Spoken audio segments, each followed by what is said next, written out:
Arnaud Demange qui nous a rejoint pour passer l'actualité au hachoir à saucisses. C'est vous qui l'avez écrit ce lancement. Oui. Non, mais il y aura des nouveautés tous les jours. En tout cas, j'ai passé une très très bonne semaine avec vous. Je tenais à vous le dire, Apolline. Ça a été une très très belle rencontre. Ça a été un plaisir. Vous savez, Apolline, je crois que...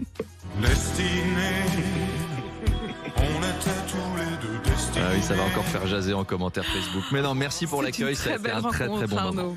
Alors, on parle un peu d'actualité. Voilà, Emmanuel Macron qui a assuré que les salaires des enseignants seraient revalorisés.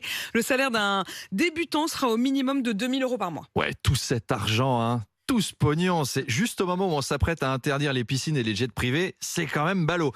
Alors, ceci dit, ne vous emballez pas, les futurs enseignants, commencez pas à faire des emprunts pour vous acheter des jet skis, des résidences secondaires, voire des pots de moutarde, si vous aimez le grand luxe. Emmanuel Macron, il a tendance à annoncer des trucs, et puis derrière, le gars avait quand même dit qu'il y aurait plus personne à la rue dans 5 ans, il y a 6 ans, donc... mollo sur le caviar. Emmanuel Macron a aussi annoncé l'extension du pass culture aux élèves de 6e. Vous avez vu ça?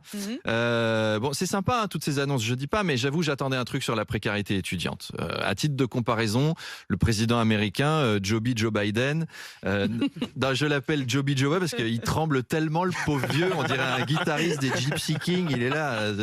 Donc, avant-hier, Joe Joba, il a fait un cadeau de 10 000 $, tenez-vous bien, aux étudiants américains endettés. 10 000, Les étudiants américains, ils ont 10 000 $ et les Français, ils ont 25 balles pour s'acheter un demi-manga. Il y a encore du progrès à faire. Alors, toujours sur la rentrée, Arnaud, l'allocation de rentrée scolaire qui fait débat à droite, où l'on souhaite encadrer son utilisation pour qu'elle serve à acheter des fournitures uniquement et pas les écrans plats. Oui, parce qu'à droite, c'est connu, on a la fraude fiscale en horreur. Faut accorder ça à la droite. Elle sait de quoi elle parle, elle en a des experts entre les Fillon, les Balkany, vous savez, nos amis qui veulent se suicider en avalant tout un tube de silocoxinum.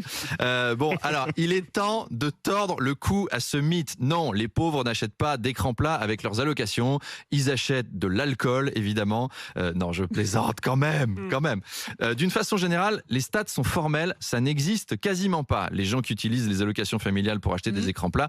Moi, j'ai juste un pote qui l'a fait, qui m'a dit, c'est même pour ça que j'ai mis ma femme enceinte. Elle voulait un enfant. Je voulais un home cinéma.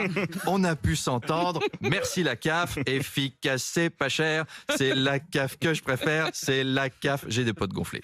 Tiens, vous parliez des jets privés tout à l'heure.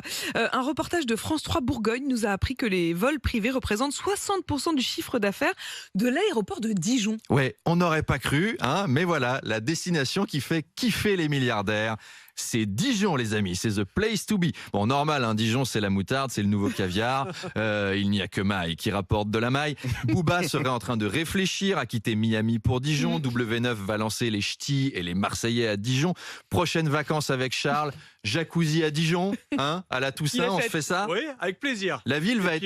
Surtout si on y va en jet, c'est ça, Charles. J'ai bien compris. Jet, c'est promis. Et la ville va être un peu moins tranquille maintenant avec toutes ces stars, alors qu'il faudrait, comme le dirait Stéphane Echer, laisser les Dijonnais en paix. Dijonais en paix. Ça va, c'est vendredi.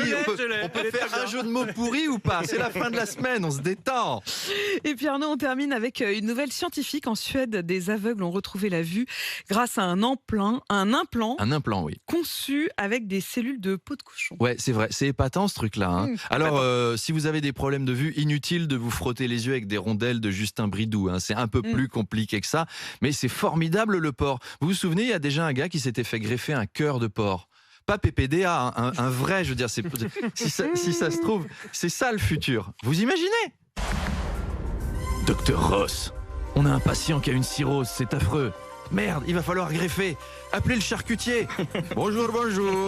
Alors, je peux vous proposer un foie de veau pour votre malade. Il aime ça? C'est bon pour la santé. Ou un foie de volaille. Sinon, tiens, j'ai rentré des pieds de porc si vous voulez greffer Philippe Croison.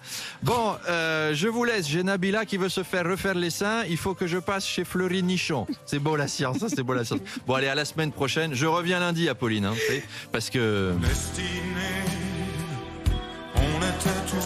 Merci Arnaud, quelle destinée. Alors on vous retrouve évidemment en podcast sur rmc.fr tous les matins dans la matinale et puis en spectacle aussi dans toute la France.